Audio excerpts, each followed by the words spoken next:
ማለፍ ክፍል 8 በቃ እወዳታለሁ ስልህ እስክሞት ነው። እኔ ብቻ አይደለሁም ሁሉም ዘመዶቼ ይወዷታል። ላገኘሁት ሰው ሁሉ እሷን ማስተዋወቅ ለኔ ክብሬ ነው። አሁን ጥቂቱን ነገርኩህ። እንደማገባት የኔ እንደሆነች ስላመንኩ ስሟን ተነቀስኩ። የልጃችንን ስም አወጣት። እኔ እየተማርሽ ላግባሽ ብዬ ለመንኳት። እሷ መቆየት ፈልጋ ነበር። ሙሉ ቤተሰቦቿ ተቀብለውኛል። እናቷ ከኔ ሌላ እንድታገባ አይፈልጉም። እህቷም ቢሆን ተቀብለኛለች። ግን ደግሞ እኔና ጸሎት መሃል ከተዋወቅንበት ቀን አንስቶ አንድ አለመግባባት አለ። አታምነኝም። ሁሌም ቢሆን ቺት እንደማደርግባት እንደምማግጥባት ነው የምታስበው። ላሳምናት ብዙ ሞከርኩ።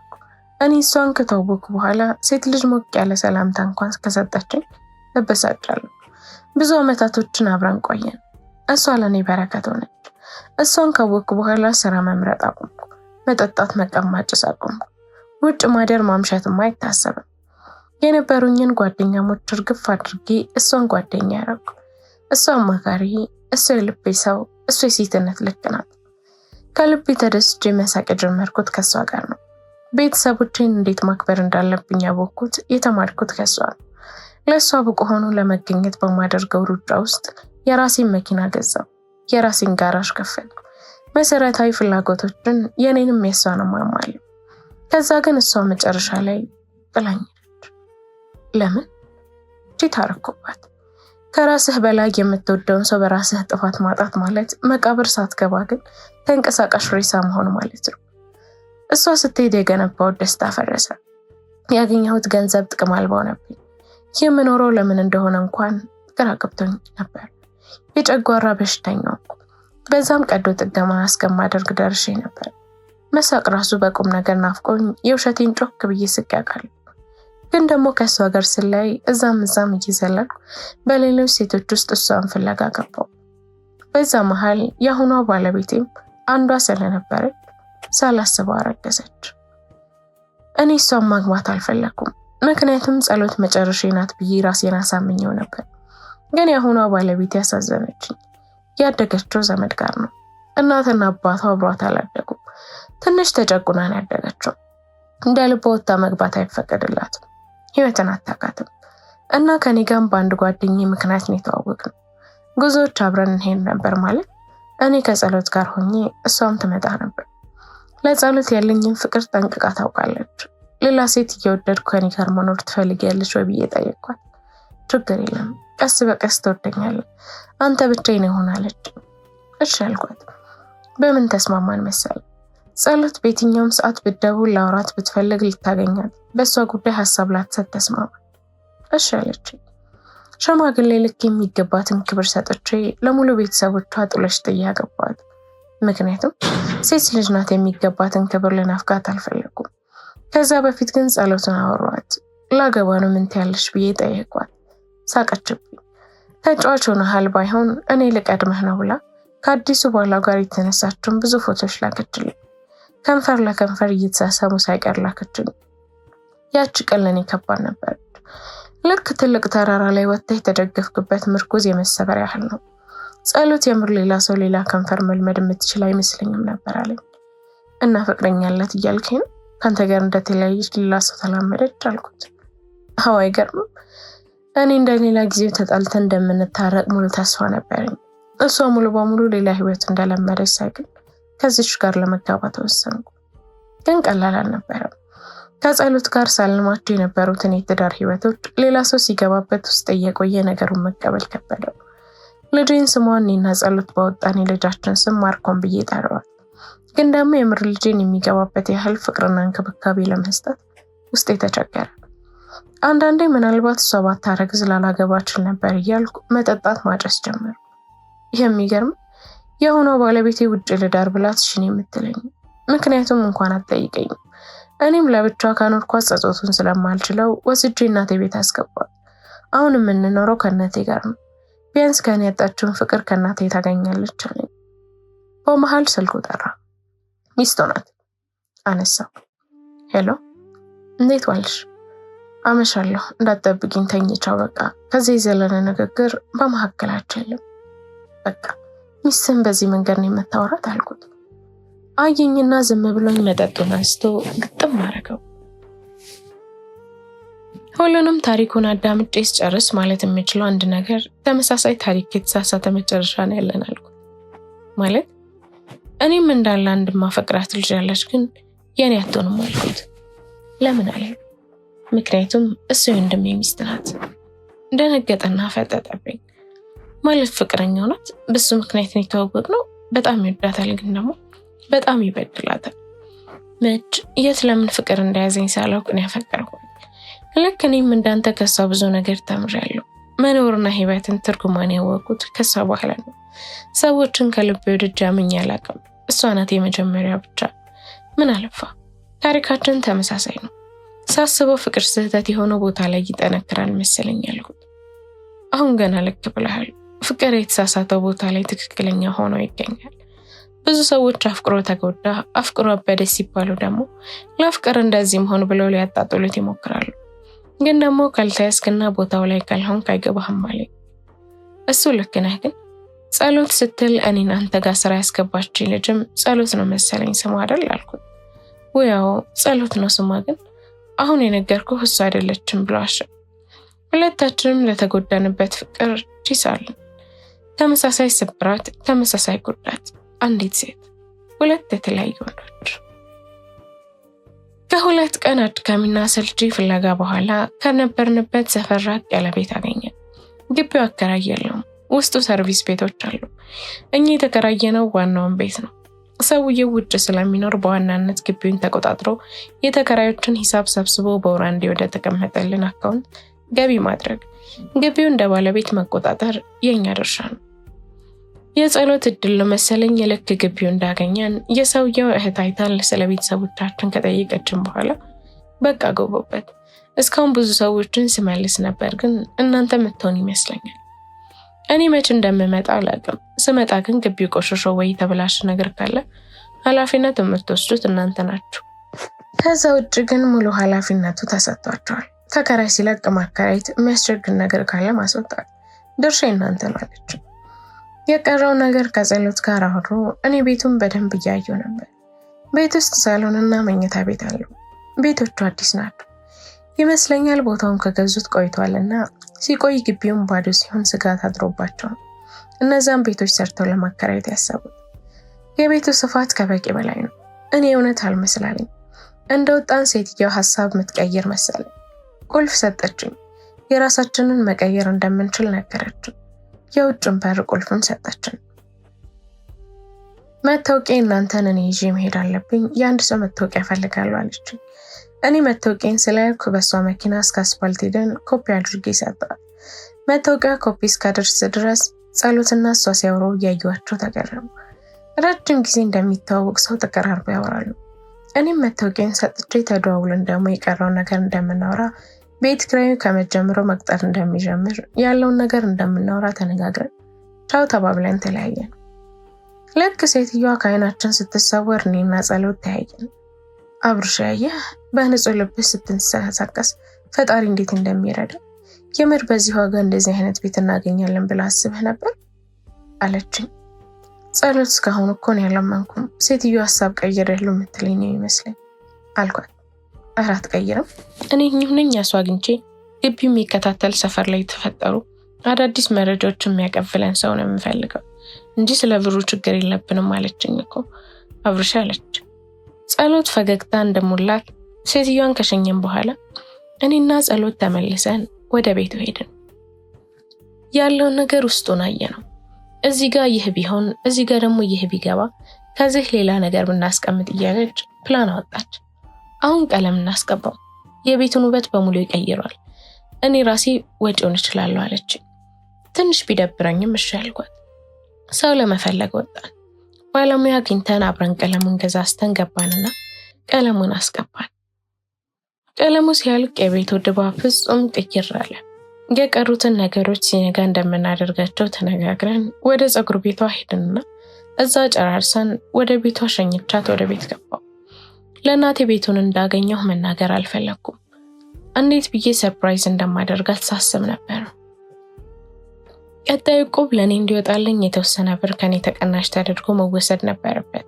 ያው እንደ ቅጣት ማለት ነው። እቁቤን ተቀበልኩ። በህይወት ያን ያህል ብር በግሌ ኖሮኝ አያውቅም። ቤተሰቦቹም ኖሯቸው የሚያውቅ አይመስለኝም። ያው ኑሯችን ሁሌ ከእጅ ወደ አፍ አይደል? ቀጥታ ከጸሎት ተመካክሬ በሷ መንገድ ነበር መሄድ የፈለኩት። ብሩን አስቀምጠን የምንገዛው ዕቃ ከፍለውን ቤት ኪራይ ዝርዝር ይሆናል ብለን ባሰብንበት ግምት ልክ አስቀመጥን። የመጀመሪያ ተግባራችን አሮጌ ዕቃ ወደሚሸጥበት ቤት ሄድንና ሶፋ ጠየቅን። በጣም ያልተጎዳ ወደ አዲስ የሚጠጋ ቆንጆ ሶፋ በቆንጆ ዋጋ አገኘን። ቲቪ ስታንድና ጠረጴዛው ከነሱ አስተያየት አድርገን ገዛንና ጭነን ወደ ቤት ሄድን። ዕቃ ከማስገባታችን በፊት ሴራሚክ የሚመስል ቆንጆ ምንጣፍ ገዛን። ሶፋውን፣ ቲቪ ስታንዱን፣ ጠረጴዛውን አስገባንበት። ቤቱ የሆነ መልክ ሲይዝ አየሁ። ተመልሰን ቲቪ ለመግዛት ወጣን። ሰዎች አዲስ ነገር ሲቀይሩ አሮጌውን በርካሽ ነው የሚሸጡት። በዛው ቲቪ የሚሸጥ ሰው አገኘን። ልባችን እስኪወልቅ ተከራክረን አሮጌ ነው፣ አድርቷል፣ ፈዟል፣ ደልዟል እያልን ቀበጣጥረን ሰውየውን አሳምነን የአቅማችንን ከፍለን ወሰድነው። ይህ ሁሉም የምናደርገው ጸሎትም ስራውን ትታ እኔም ይህንን አስፈቅጄ ነው። ከዛ በኋላ የዚህ ቤት አንድ ቁም ነገር እናቴን ሰርፕራይዝ ማድረግ ነበር። ግን ደግሞ ነገሮች ምንም ስላልተመቻቹልኝ ለሷ መንገድ ግዴታ ሆነብኝ። ደስ አላት። ቤቱን ማየት ፈልጋለሁ አለች። እኛ ግን ዕቃ ጭነን ስንሄድ ነው የምታየው። ከኖርሽበት ቤት በክብር ቡና አፍልተሽ ተለያይ አላት። ቡና አፍልታ ጎረቤቶቿን ጠራች። ላደረጉላት ነገር አመስግና ላደረገቻቸው ነገር ይቅርታ ጠይቃ ሀገር እንደሚቀይር ሰው ተላቅሰው ተለያዩ። ለአከራያችን ነጠላ ገዝታ ስጦታ ሰጠቻት። ያን ሁላ ነገር ችለሽ ስላቆየሽ እናመሰግናለን አለቻት። አከራያችን በምላሹ ያኔ ልጃችሁ ሲበድል ቤት ልቀቁ የሚል ቃል ካፌ ስለወጣ ይቀበሉ፣ በሄዳችሁበት ሁሉ ይቅናችሁ ብላ መረቀችን። ዕቃችንን ጭለን ወደ ቀጣዩ ቤት ሄድን። ያስፈልጋሉ ብለን ያላመንባቸውን ዕቃዎች እዛው ትተናቸው ሄድን። ለምሳሌ ድሮ ቲቪ ማስቀመጫ የመሳሰሉትን ተውናቸው። አዲሱ ቤታችን ስንደርስ እናቴ ያላመነችው ከህልም መንቃት አልፈልግም፣ እኔም እንደ ሰው መኝታ ቤቴና ሳሎኔ ሊለይ ነው አለችን። ዕቃችንን አስገባባን። የቤትን ኳሊቲ ይቀንሱታል ብዬ ያሰብኳቸውን ዕቃዎች ውጭ አስቀረን። አልጋችንን መኝታ ቤት አስገባባን። ለሳሎን የማይመጡን ዕቃዎችን ወደ ጓዳ አደረግናቸው።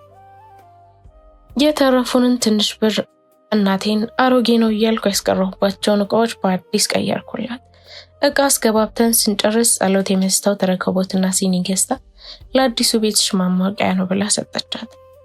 ከአድካሚ ስራ በኋላ ጨራርሰን አረፋለን። የራሳችን ቤት የራሳችን አልመስላለኝ።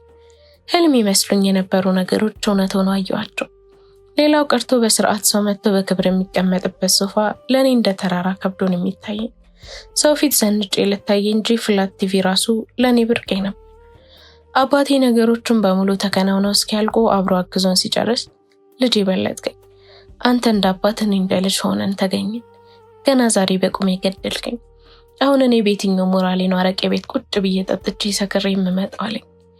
ያቺ ቃል ለእኔ ተስፋ ነበረች። የሚመጣው እሑድ በእናቴም በአባቴም በኩል ያሉ ዘመዶች የተከራየውን አዲሱ ቤት መርቀውልን ተብለው ተጠሩ። ሁሉም የቤት ዕቃ ይዘው ነበር የመጡት። እናቴም እንደ አቅሟ ተዘጋጅታ ነበር። ፕሮግራሙ ላይ ጸሎት አልተገኘችም። ዘመዶቻቸው ፊት ራሴን ማጋለጥ አልፈልግም ይቅርብኝ ብላ እናቴን አግዛት አዘጋጅተው ሲጨርሱ ወደ ጸጉር ቤት ሄደች። ዘመዶቻችን በልተው ጠጥተው ሲጨርሱ በአባቴ በኩል ያለው ትልቁ አጎቴ ተነስቶ ንግግር አደረገ። ይህን ላሳየን አምላክ ምስጋና ይድረሰው።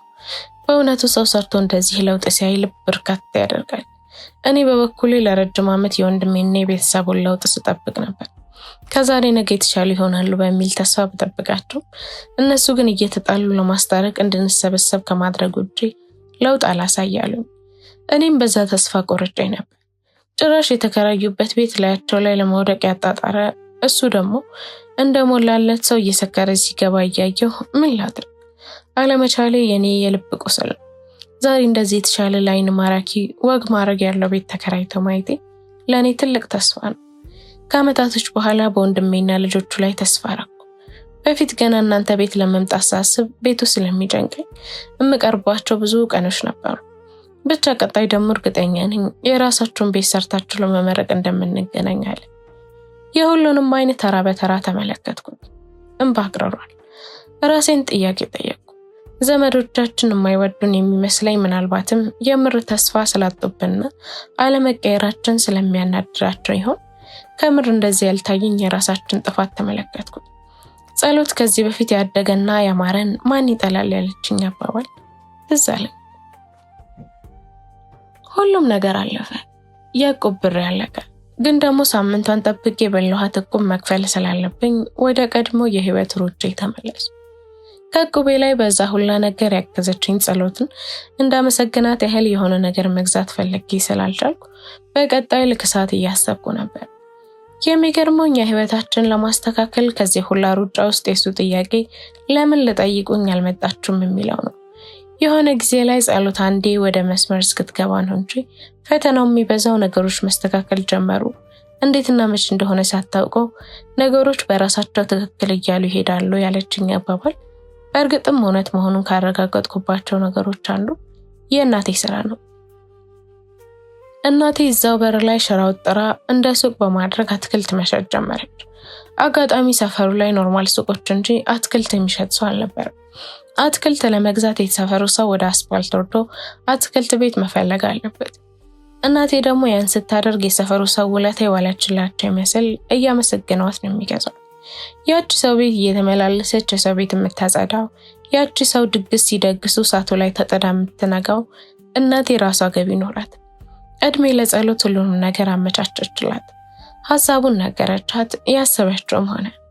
ማታ ላይ ቤት ሁላችንም ስንሰበሰብ ዛሬ ይህን ያህል ሸጥኩ እያለች ፊቷ በፈገግታ ተሞልቶ ትነግረናለች። ከዛ በኋላ ቤታችን ውስጥ አይነት መስራት ተጀመረ። ከሽሮ እጅ ከበላችሁ ትገደላላችሁ የተባለን ይመስል ቤታችን ውስጥ አይነት አይሰራም፣ ድግስ ወይ ደግሞ የተለየ እንግዳ ሊመጣ ካልሆነ በስተቀር። ብቻ ፈጣሪ ያገዘ። ነገሮች ከአቅማችን በላይ በሆነ ፍጥነት አስተካክለን ሁሌ ማታ ላይ ቁጭ ብዬ ሳስብ ፈጣሪ ራሱ አይመጣም እኮ በሰው ተመስሎ እንጂ ለኛ ደግሞ በትክክል በጸሎት ላይ ተመስሎ ነው የተገለጠልን ብዬ አስብና የባስ ትናፍቀኛለች። ለምን እንደሆነ አላቅም። ተኝቼ ልክ አይኔን ስገልጽ በፊት ከነበረው ፍቅሬ የሆነ % ጨምሮ አገኘዋለሁ። ነገሮችን በግልጽ ማስተዋል ባልችልም ግን ቀን በቀን ጭንቅላቴም ልቤን እሷን ሳጣ ህይወቴ መልስል እንደሚችል ማሰብ አልፈልግም። በፍጹም ከሷ ከንጅ ልትሆን እንደምትችል ጥርጣሬም ኖሮኝ አያውቅም። የማላውቀው እንዴት አብረን እንደምንሆን ነው። አዲስ ዓመትም ደረሰ አለፈ። እናቴ በበዓል ውስጥ በጣም አሪፍ ሽቀላ ሸቀለች። ጸሎት ደግሞ ሀበሻ ቀሚስ ገዝታ ለአዲስ ዓመትሽ ዘንጭበት አለቻት። እናቴ ከእህቷ አጅቴ ጣሉትን እየተቀበለች ስትለብስ የነበረችው ሰርግ እንኳን ከተጠራች ልብስ ፍለጋ ከአንዱ ቤት ወደ አንዱ ቤት አበድሩኝ እያለች መንከራተት ነው ስሯ። ጸሎት ያንን ልብስ ስትገዛላት ለእናቴ ምን ማለት እንደሆነ የገባኝ እንባዋን ሳይ ነው። ለአዲስ ዓመት ፈርኒቸር ቤቱ ብዙ ሽቀላ ነበረው። በዛው ደግሞ የጋራዥ ቤቱ ጭር ብሎ ነበር። ለዛ እኔም ሌሊቱም ቀኑም በተሻለ መጠን እየሰራው አብሬያቸው ቤት ድረስ እየሄድኩ በመግጠምም እያገዝኳቸው ገና ብር ሰርቼ ነበር። ግን የሰራሁበት ብር በሙሉ ለጸሎት ነው የሰጠኋት። ምክንያቱም የሆነ ሰዓት የዕቁብ ብር አጥቼ በእኔ ምክንያት ጸሎት ስትሳቀቅ ማየት አልፈለኩም። እንደዛ ተፍተፍ እያልን ልደቴ ደረሰ። የልደቴ ቀን ያን ያህል ጓጉቼ አልጠበቅኩትም። ይመስለኛል ኃላፊነት መሸከም ስጀምር እንደ በሰለ ሰው ማሰብ ጀመርኩ መሰለኝ። ለነገሮች ቶሎ መጓጓት አቆም። ደግሞ እኔ ስራዬ ውዬ ስመለስ ጸሎት ጋር ሄድኩላቸው። ስጠይቃቸው ወደ ቤት እንደሄደች ነገሩኝ። ደወልኩላት፣ አታነሳም። እየደበረኝ ውስጤም ባርባር እያለኝ ወደ ቤት ሄድኩ። ቤት ስደርስ ቤቱ ሙሉ ሌላ ታሪክ ውስጥ ገብቷል። ጠረጴዛው በአበባና ኬክ የሚጠጡ ነገሮች ተሞልቷል። ቤቱ ሙሉ ቄጤማ ተጎዝጉዞ ላይ አበባ ተነስንሶበታል። የኔ አይን ቀድሞ ከጸሎት ላይ ያረፈ። እሷ ራሱ አበባ መስላለች። እናቴ የክት ለብሷን ለብሳለች። አባቴም ቢሆን ፏ ብሏል። የእህቴማ ይወራ ለሰርግ አበባ በታኝ የመሰለችው። ልክ ከጨለማው ቤታችን መብራቱ ሲበራ የቤቱ ድባብ አጣጥሜ ሳልጨርስ የቤተሰቦቼን ሁኔታ እየቃኘው እጄን ከኪሴ ሳላወጣ ወደ ውስጥ ገባው። እውነት ለመናገር ነገሮች ከአቅሜ በላይ ሆነውብኝ ነበር። ይህ ሁላ ክብር ለኔ ነው? እውነት ቤተሰቦቼ በእኔ ልደት ቀን ደስ ብሏቸው አዲስ ልብስ ለብሰው፣ በተለይ አባቴ እኔን እየጠበቁ ነው? በዛ ላይ ኬክ ልቆርስ ነው። ወደ ውስጥ ገብቼ ሁሉንም እያቀፍኳቸው ሰላም ካልኳቸው በኋላ የማወራው ጠፍቶኝ ሶፋ ላይ ቁጭ አልኩ። በቃ ፕሮግራማችን ይጀመር፣ መጀመሪያ ስጦታችንን እንስጠው፣ ከዛ ደግሞ ኬክ ይቆረሳል አለች ሳሎን። በመጀመሪያ እናቴ ያዘጋጀችውን ሰጠችኝ። ምስል ነበር። እሱ በመንገድ ይቅናምህ ብላ መረቀችኝ። ቀጣይ እህቴ ቸኮሌት በስጦታ ማሸጊያ አሽጋ ሰጠችኝ። አመስግኜ ተቀበልኩ። ጸሎት ቀጠለች። የእሷ ሙሉ ፓኬጅ ነበር። የጸሎት መጽሐፍ፣ ጃኬት፣ ቲሸርት፣ ሱሪ፣ ጫማ ከነ ካልሲው፣ የአንገት ሐብል፣ ሰዓት አንድ ላይ ፓክ ተደርጎ ሰጠችኝ። አየኋትና እንዴት ብዬ ማመስገን እንዳለብኝ ግራ ገብቶኝ ዝም ብዬ አመሰግናለሁ ብዬ አቀፍኳት። ኬክ ቆረስን፣ ጠጣን። ተመራርቀን ቤታችን በዘፈን ደብለቅ አድርገን ባንችልም ሁላችንም እየተነሳን ጨፈርን። በህይወቴ ለመጀመሪያ ጊዜ አባቴ ከልቡ ፈገግ ሲል አየሁት። ፊቱ እንዴት አንጀት ድረስ ጠልቆ እንደሚገባ አየሁት። ጸሎት መሽቶባት በቃ ወደ ቤት ልሄድ አለች። አባቴ እዚሁ ደሪ አላት። እሷ ግን በፍጹም አይሆንም፣ ቤተሰቦች ይደብራቸዋል፣ እኔ ቤት አይፈቀድልኝም ብላ ወጣች። ለሸኛትም ተከትያት ወጣሁ። ሁለት እጄን ኪሴ እንደከተትኩ ዛሬ ደግሞ በጣም ነው ያማረብሽ፣ እንዳከበርሽኝ እሱ ያክብርልኝ አልኳት። ያንተ ልደት ቀን ያላባረብኝ መቼ መርብኝ ብላ ቀለደች። እስከ አስፋልት ጫፍ ላድርስሽ ብያት ወደ ታች አብረን ዝቅ እያለን ማውራት ጀመር። የእውነት አብርሼ ታሜን በማውቄ እንዳልናደድ ከሚያደርጉኝ ነገሮች አንዱ አንተ ነህ። ታውቃለህ፣ ሰዎች የምር ከልባቸው ሲፈልጉ መቀየር ቀላል እንደሆነ አሳይተኛል። በእኔ ትንሿ ድጋፍ አንተ ትልቁን ተራራ ወጥተሃል። በቃ አላውቅም፣ ግን አሁን ላይ ለእኔ አንተና የቤተሰቦችን ለውጥ ሳይ የህይወቴ ትልቁ ስኬት እንደሆነ ነው የሚሰማኝ። በእርግጥ እኔ ምንም አላደረኩም፣ ግን በቃ ከጎናቸው መሆን ራሱ ለእኔ ትልቅ ነገር ነው አለችኝ። ይህን ሁላ ነገር ካለንቺ ድጋፍ ማድረግ ገባን ነው። ብርታት ስለሆንሽኝ አመሰግናለሁ። አለ አይደል የቤተሰቦቼ ደስታ እንዳይ ምክንያት ስለሆንሽ በቃ እኔ ስላንቺ ቃል የለኝም። ሌላው ቀርቶ አባቴ ምር ሲፈለገግ ሲል የልጆቼ ልደት ነው ብሎ አዲስ ልብስ ለብሶ ቤት ቁጭ ብሎ ሲጠብቀኝ ማየት ለእኔ ምን ማለት እንደሆነ ማስረዳት አልችልም። ከዛ በላይ አልቻልኩም። እየወራ ታፍኝ ይዤው የነበረውን በይ አሸንፎኝ ፈሰሰ። አቀፈችኝ። ያኔ ባሰብኝ። ጭራሽ ለመደበቅ የታገልኩት ለቅሶ አቃተኝ። ጭምቅ አድርጌ እያቀፍኳት የእውነት ከልቤን የማመሰግንሽ፣ የሆነ ሁሉ የሆነው ከፈጣሪ በታች ባንቺ እርዳታ ነው። ዛሬ አባቴ በየአረቄ ቤቱ በሚቀመጥበት ሰዓት ቤቱ መጥቶ እናቴን እያገዘ ከሷ ጋር የሚያመሸው ብቻ ብዙ አላውቅም፣ ግን በቃ በራስ መተማመን እንዲኖረኝ አድርገሽኛል። ምንም ላደርግልሽ ባልችል እንኳን ከልቤ ጓደኛሽ ለሆን ቃሌ ነው አልኳት። ጸሎት ከድሮም ለማልቀስ ትንሽ የሚበቃት ልጅ አቀፈችኝ። አንገቴ ስር ገብታ ስቅስቅ ስትል አሳዘነችኝ። በቃ አታልቅሽ፣ እኔ ላስለቅስሽ አይደለም እኮ እያልኩ እንባዋን ጠረኩላት። ስታለቅስ ደግሞ አሳዘነችኝ። እንባዋን ስላየው ምገባበት ጠፋኝ። በእናትህ ጸሎት አታልቅሽ እያልኩ እያቀፍኩ እንባዋን እየጠረኩ እሷን ማባበል ጀመርኩ። በሰዓቱ ከሩቅ ለማየን ሰው ትልቁ ነገር ተፈጥሮ እየተላቀስን ያለን እንጂ እየተመሳዘጋገንም በዛ ልክ እንደምናለቅስ ማንም አይገምትም። እንባችንን ጠርገን እጅ ለእጅ እንደተያያዝን ወደ አስፋልት ወረድን። ታክሲ አስቁመን ቻው ስትለኝ ቻው በቃ ደህና ድሪ ብዬ አንገቷ ስር ሳምኳት። ፈገግ ብላ ገብታ ሄደች። ወደ ቤት እየተመለስኩ ብዙ ነገሮችን እያሰብኩ ነበር። ህልም እስኪመስለኝ ድረስ ከአቅሜ በላይ ነበር ሁሉም ነገር። ቤት ስገባ አባቴ ትንሽ እህቴን አቅፎ እናቴ ጋቢዋን እላዩ ላይ ጣል አድርጋ እየጨፈሩ በጭፋፈራቸው እርስ በርስ እየተሳሳቁ አየኋቸው። ለካ እናትና አባቴ እንዲህ መሆን ይችላሉ። እነሱን አይቼ ፈገግ ብዬ የጸሎትን ስጦታ ይዤ ወደ መኝታ ቤት ገባሁ። በሙሉ የግዛችልኝን እያየሁ ባደረገችልኝ ነገር ደስታ እየወረረኝ ስልኬን አንስቼ ቴሌግራም ላይ ገባሁና በፌክ አካውንቴ ማውራት ጀመርን። እንደተለመደው ስለ ውሏ ስለ ሁሉም ነገር ጠየቅኳት። ዛሬ አብሮሽ ልደታ ነበር፣ በጣም ደስ የሚል ምሽት አሳለፍን አለችኝ። እንዴት ቀድመሽ ሳትነግሪኝ አልኳት። ያው በጣም የጓጓሁለት ነገር ቀድሜ ሳወራው ብዙ ጊዜ አይሳካልኝም፣ ለዛ ነው ያልነገርኩሽ አለችኝ። እና እንዴት ነበር? በጣም ቆንጆ ነበር፣ ሰርፕራይዙ ተሳክቶልናል። አብሮሽ የምርጥ ሰው ነው ይገባዋል። እሱን ካዩ በኋላ ነው ነገሮች ለካ ቀላል እንደነበረ ገባኝ። ወንድሙ በዚህ ልክ መቀየር መለወጥ እየቻለ እንደዛ ሲያንከራትተኝ ሲያስለቅሰኝ የነበረውን ነገር ማሰብ ጀምሬያለሁ።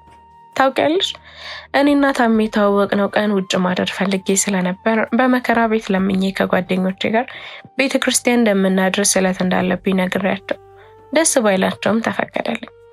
ያን ቀን እንዲህ በህይወቴ ለመጀመሪያ ጊዜ ውድ ያደርጉባት ቀን ነበረች። ለመዘመር የተዘጋጀውን አንደበቴን ዘፈንኩበት። የለበስኩትን የክብር ነጠላ አውቄ ከስር ባደረግኩት ሚኒ ቀሚስ ስዘላ መሸው። ፈጣሪያችን ቀን ቆጥሮ ለመቅጣት ታሜን የሰጠኝ እስኪመስለኝ ድረስ ብዙ ተፈተንኩ፣ አለቀስኩ። የረጅም ጊዜ ፍቅረኛዬን አጣሁበት። ቤተሰቦቼን በሱ ምክንያት እየዋሸሁ ገንዘብ እንድቀበል አረገኝ። ከሰዎች ጠይቄ የማላውቀውን ብድር እየተበደርኩ ለእህቴ መች ነው ብሩን የምትመልስልኝ ብለው ጠይቀዋት ሁላ እሷ ፊት አንገቴን ደፍቼ ተሳቀቅ ያውቃለሁ። በጣም ብዙ ነገር አይቻለሁ። ግን እሱ ያንን ሁላ እያየ ለመቀየር ትንሽ ጥረት አድርጎ ቢሆን ዛሬና እሱ ነበርን አሸንፈን መድረኩ ላይ የምንወጣው። ግን እሱ ዛሬ እስር ቤት ነው። ቢሆንም ግን ከልቤ እንዳልቆርጥበት የሚያደርገኝ የሆነ ነገር አለ። መስኪን የምር የዋህነቱ ዋጋ እንዳስከፈለ ይሰማኛል። ጨክኜ በሱ እንዳልቆርጥ ተስፋ ማድረጌ እንዳላቆም የሚያደርገኝ ብቻ ታየው። ለማንኛውም ግን ከዚህ በኋላ አብርሽ የምርሰው የምር ወንድ የምርጭኛ ሆኖ መገኘቱ ለኔ ትልቅ ነገር ነው አለችኝ። ንግግሯ የሆነ ነገሬን ነካ አድርጎኝ አለፈ። ክፍል 9 ይቀጥላል። ላይክ፣ ሼር፣ ሰብስክራይብ በማድረግ ቤተሰብ ይሁኑ።